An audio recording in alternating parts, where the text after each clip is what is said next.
apologize to get this journal up when I promised a few minutes, but my hard drive crashed. Yeah. Nothing to say about that, nothing nice, at least, without colorful words. But reasons why Final Fantasy hooked me. Well, Final Fantasy IX in particular. The entire game legacy, as it were. It started out with, this was supposed to be Squaresoft's last game, or the company's last game, and essentially what happened was it took off. The game was called Final Fantasy, as in it was going to be their last debut, adieu, so on and so forth, but Final Fantasy became a huge hit. It's a role-playing type game.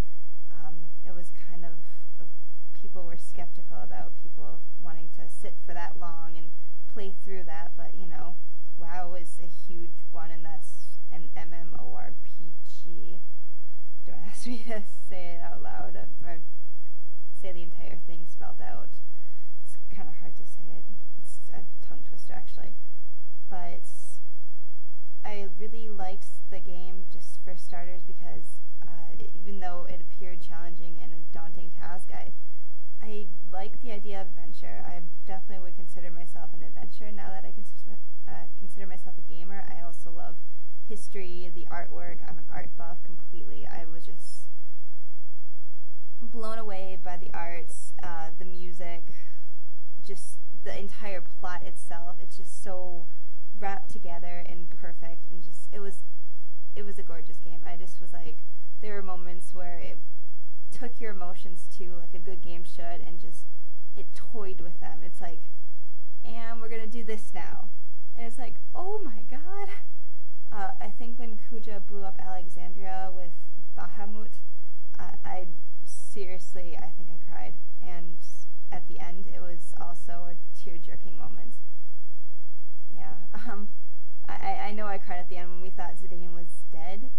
He should have been dead. He went back to the Aoife tree when it was exploding, but no, he came back, apparently like a year later, and won Garnet's affections. It's two cute, really love stories wrapped up together, plus you just have all the drama and the intensity of the characters, and just, it's everything a good game should be. Player skill-wise, I would say I don't really have that much skills as a fighter, and especially can't do the point and shoot. I can't even walk up a flight of stairs in what's that game called? Oh, Left 4 Dead, or Halo for that matter. I run into walls. I'm that girl. I say I'm not that girl, but I'm that girl. I'm completely that girl. I'm also the girl that blasts people with plasma cannons. But that's besides the point. Final Fantasy is definitely a tactics game, and it's raising your levels. It came before Pokemon. Pokemon was the poser to Final Fantasy. Obviously, Pokemon came out before Final Fantasy IX did, but Final Fantasy started the RPG, sort of leveling up, gaining items, skills, advancing the plots. Yeah, it's just a great game.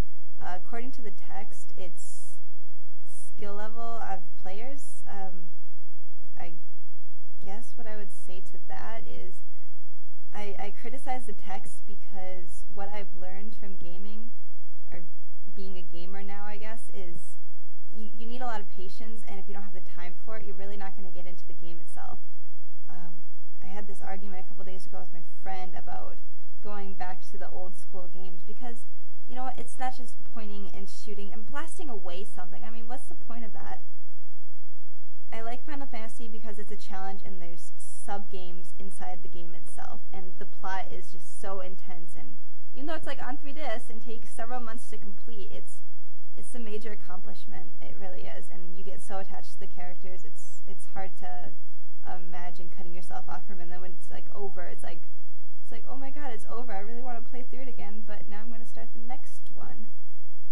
Yeah, so this is journal entry number 2 on player skill. So Final Fantasy doesn't really require high amounts of skill. It's more you learn as you move through the game, and it has some nice tutorials. And the biggest thing about Final Fantasy that I really like is you don't have some really cheesy voiceover characters. It's the music and it's the text bubbles. It's just like Pokemon. There's no voice, and I mean Pokemon's kind of a bad example, but Final Fantasy has this epic, amazing music. And I'm probably going to overuse the word epic, and I apologize for this, but I loved the game. I would give it 9 stars out of 10. The only thing that would make it 1 star less is the graphics were still a little bit hazy, but they were still pretty good considering that basically we were playing on a handheld PS system and we put it on a big screen, so it got a little pixelated. But that's kind of my problem actually. But Final Fantasy, you've turned me into a gamer. I will be back soon to talk about my next section, which I'm not quite sure yet. It probably will be the artwork. I would definitely say it'll be the art or the music. Alright, see you next week.